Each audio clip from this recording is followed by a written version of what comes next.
Thanks for clicking. We had another big week in China's real estate and growing economic crisis as the threat of another COVID outbreak and subsequent widespread lockdowns spurred fears of further economic downturn throughout the struggling Chinese economy. Beijing and Shanghai have turned to mass testing, hoping they can avoid the lockdowns and the subsequent economic downturn stemming therefrom. Been there, bro. Been there.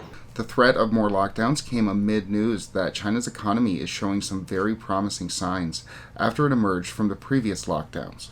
China's real estate market also showed signs of recovery, with sales inching upward after the lockdowns were ended and in the wake of the stimulus being offered by China. You're going to be just fine. So what I want to do today is go over China's real estate data, which is showing some signs of marginal improvement.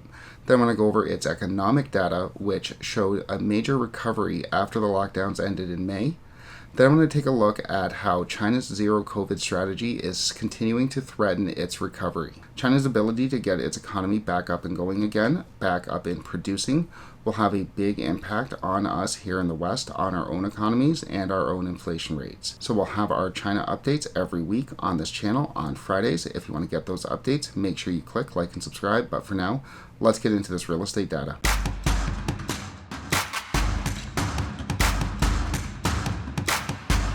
We've spoken in previous week about policies being undertaken by China in order to kickstart its real estate sector, from loosening restrictions on down payments, lowering mortgage rates, and overall a stimulative monetary policy.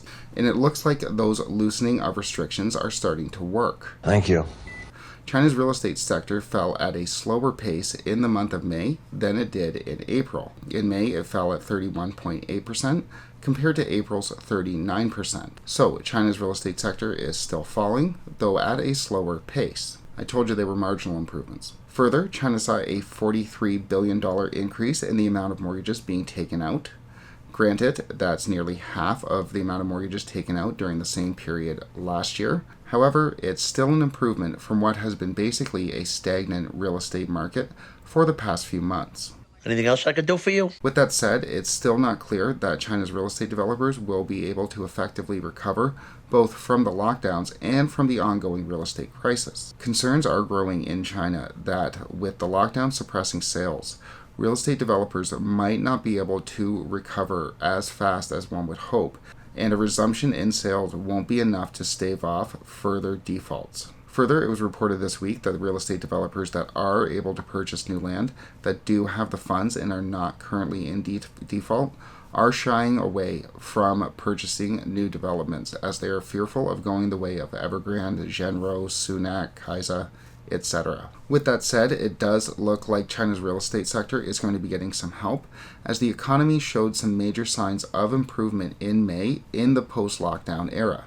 China's exports surged in May, rising to 16.9%, nearly doubling expectations. Factory activity, meaning production, was also up 0.7%, which on the face of it might not sound that great, but factory activity was down 2.7% in April, so again, any increase is good news going forward. And like we said, all of this is good news for us in the West, for us in Canada and in the United States.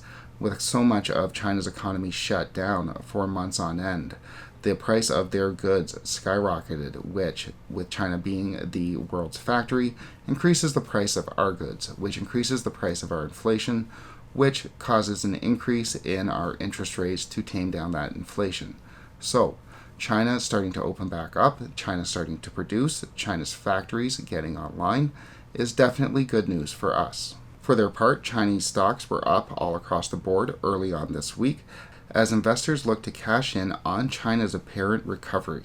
With that said, although China's production is coming back online, China's factories are back up and going and their exports are increasing, the other side of the equation, consumer sentiment, it's not clear that that is coming back in short order as of yet. Retail sales and youth unemployment continue to fall for the third month in a row, and this is very important for the real estate story in China. In order for China to get its real estate sector back up and going, in order for these developers to avoid further defaults, which carries with it a whole host of other problems for China, for the world really, in order for that to happen, Chinese consumers need to come back to the table. They need to be confident that they are done with the lockdowns, that they can get back and spending again. and that just hasn't happened yet. What are you waiting for? And that could be a tall order, as it was reported this week that China, still pursuing its zero COVID strategy, could go back to mass lockdowns yet again. We've talked before on this channel about the cost of the previous lockdowns, the $2 trillion cost of the widespread lockdowns underwent by China for the past 2 months. And a further lockdown, another one so soon after the previous one ended, is only going to hurt consumer and international sentiment even further. Whether or not China's mass testing initiative will be enough to stave off the lockdowns remains to be seen. And while China and Beijing have warned others not to question its zero COVID strategy, it's not clear yet that it will be successful in staving off the economic damage that we've seen over the past few months. And like we said earlier, the success or failure of China's zero COVID strategy will have a big impact on us here in the West, in Canada, and the United States. When the world's factory shuts down, cost goes up. We'll obviously have updates out on China's zero COVID strategy and how that strategy is interacting with China's real estate crisis and its economy going forward.